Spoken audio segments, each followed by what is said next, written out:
Once again, it's me, King. So let's talk about where black single mothers fail. All right. And it might not be the same topic that you might hear from these other YouTubers. Um, Definitely my take on it, definitely my perspective, but also the truth. All right. So the first things first, where a single black woman fails in selection. She fails to select someone who's A, going to be there for her, B, has opportunities uh, that present themselves in the legal fashion, and uh, three, has an idea of what parenthood is and how to father a child. So when a lot of these black women fail when they just look for someone who is attractive. Yes, physical attraction is a lot, but also just because you want your baby light skinned don't mean that you should just go and impregnate yourself with a light skinned nigga who don't want nothing to do with you. Basically, you are scheming and screaming. You know what I'm saying? Like, okay, yeah, I like you. We gonna have some pretty babies. He's not the guy for you. He don't even want children with you. You telling him what you want, and he just like, I want to hit that ass and on to the next one. You feel me? So the first one is selection, but then the second one is selection for a father figure. A lot of times, women don't look for a father figure in the house or someone outside that can cultivate and help raise the characteristics of a good man or woman when it comes to, you know, rearing a child and seeing that flip side. You know, you have the feminine, but you also have the masculine. And if you have a masculine feminine, then you're also skewing the understanding of what it is to exist in a world of duality, right? So, uh, a lot of black women go and they try to rely on coaches. You know, well, yeah, the coach gonna do it. You know, or my uncle gonna do it. Granddaddy, maybe if he's still there. But you're not actively looking for somebody with,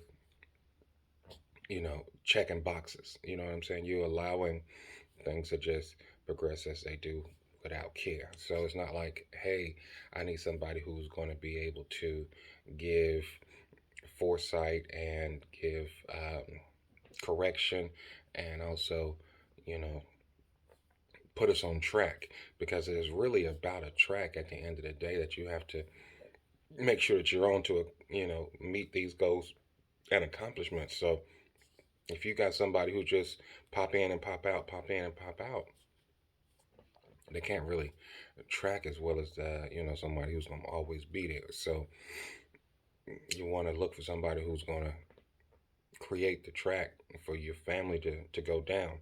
Now, oftentimes you get one, you get a baby mama, she got one kid, and instead of looking at the next potential father as someone who's going to raise both of the kids, it's just, I was horny, he was there, we knew each other through some mutual friends, push came to shove, we got together, we made a baby, and he ain't nowhere to be found. If you already have a kid, you have to be diligent in vetting the next individual, right? The next man that comes into your life. You need to make sure that, okay, what are you about? What are you looking to do for me? What are you looking to do for yourself? And what example are you going to be setting for the household? Because your example is going to be the example that we should follow. And if the example that you should follow is not being set by this dude, he ain't the dude for you. Make sure he wear a condom, right? Because obviously you don't want no mishaps. But if you do choose to screw, That's on you. All right, so selection, reselection, making sure you select a father figure image that's going to be able to lay down those tracks. So a lot of times women aren't looking for the right guy, they're looking for the wrong guy. They're looking for the bad boy. They're looking for, the athlete or, the drug dealer. So, you know. So instead of looking for somebody who is on track to, maybe get a scholarship if they are in high school, because it happens, somebody looking to get who's getting a scholarship in academics, or somebody who has a plan of, all right, I want to go to college, I want to um, get this type of job, have a plan on, all right, I'm going to get this trade and I'm going to get this job, or I'm going to work for so and so and learn this skill and then better myself from there. If they don't have a 1, 2, 3, a 5 year plan, it's not the guy for you, because if a guy doesn't have a 5 year plan, he's not planning a life. And how are you going to have a life with him, literally birthing new life, when he doesn't have a plan for that life? So allow yourself to withhold yourself until you find somebody who is planning at least for the next 5 years, so that you can understand that plan, be um, on board with the plan, and if life happens, then obviously that's someone who can plan accordingly. All right, so now after the baby is here, the next thing that black women, single black mothers fail in doing is implementing that self-respect into their children, right? You got to understand who you are. You got to have that knowledge of self, right? You got to you got to know about black accomplishments, not just Dr. Martin Luther King Jr. You know, learn how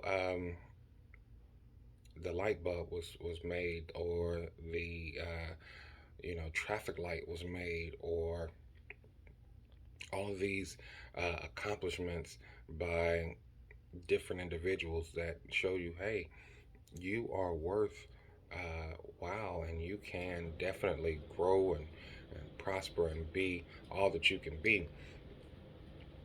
Having that self-respect is going to allow him to respect himself, but also respect others. I tell black women all the time,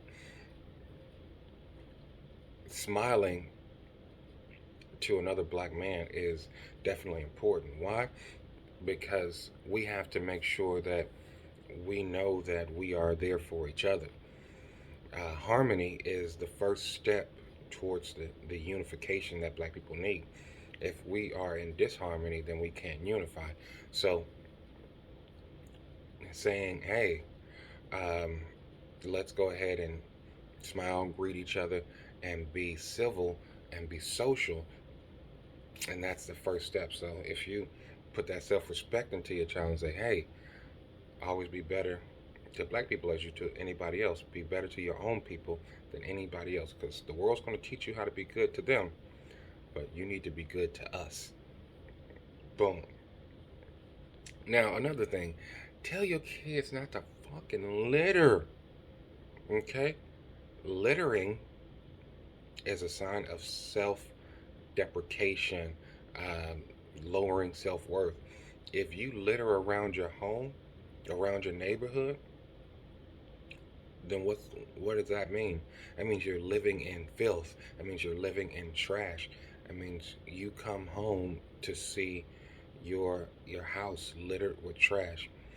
You have to keep things clean around you to present a positive image. So if you um, don't have a positive external image, you're not going to have a positive internal image. And you're going to say, well, I got to get it from the mud. It's trash all around my house. These people don't respect each other. They can't respect me, blah, blah, blah, blah, blah. It all comes from here. You know what I mean? And it only takes a generation to change things, and the mother is the first teacher of the new generation. So it's vital that you tell the kids to respect themselves and respect their neighborhood and respect their people and pick up behind your damn self.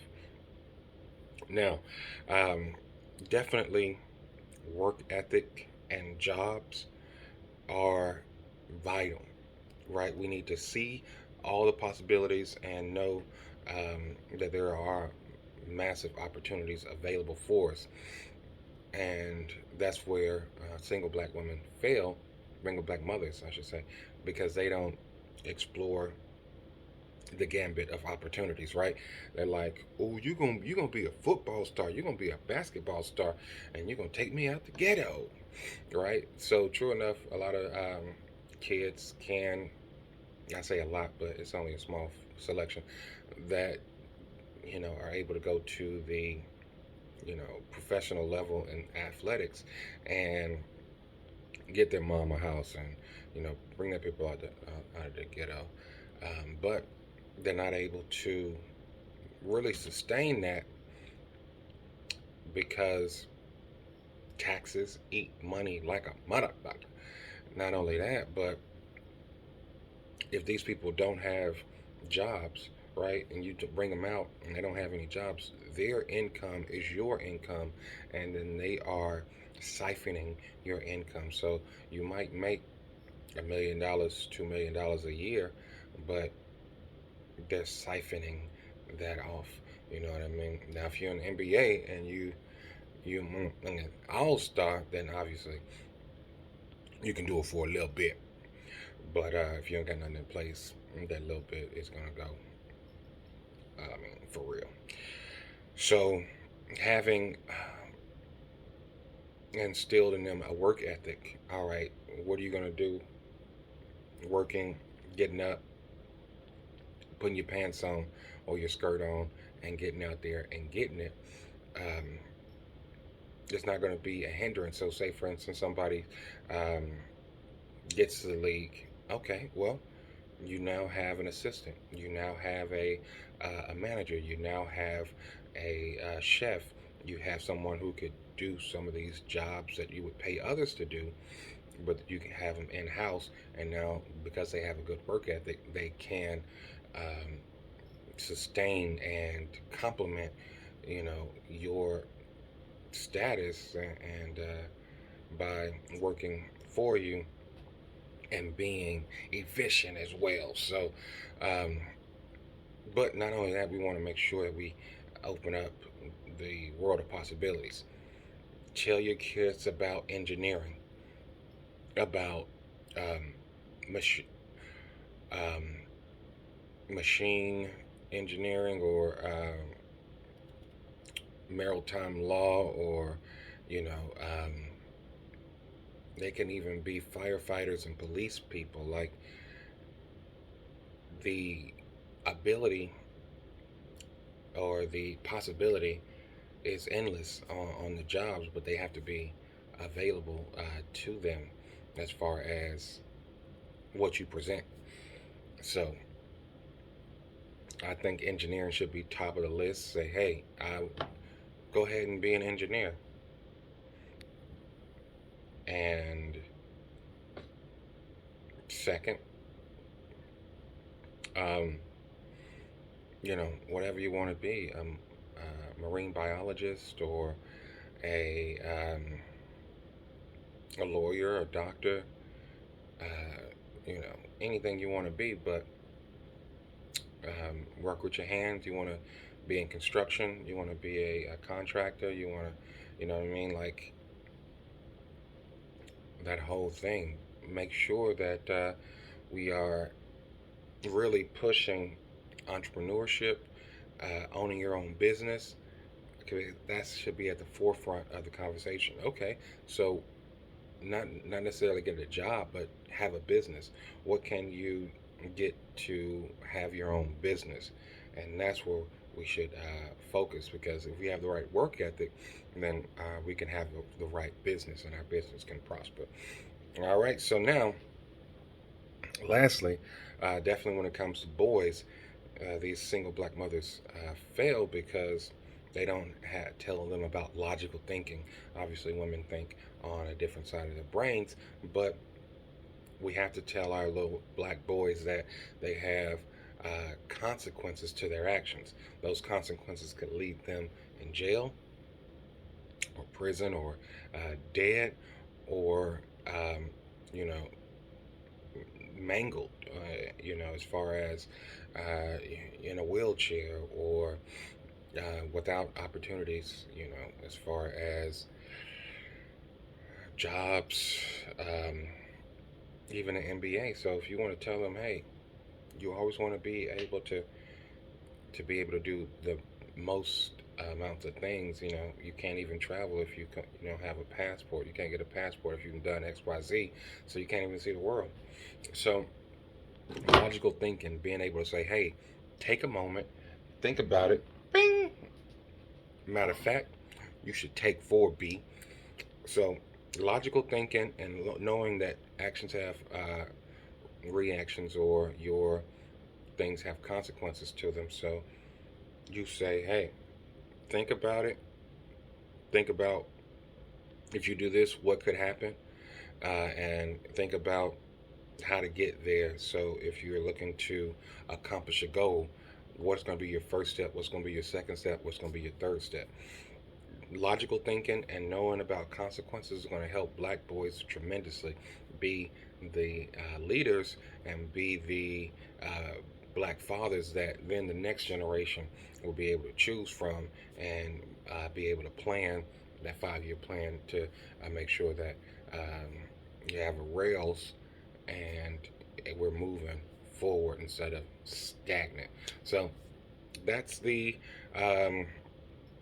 few things that black mothers fail on, and how solutions that can make sure that these single black mothers don't fail at anymore. All right, peace, and the next time.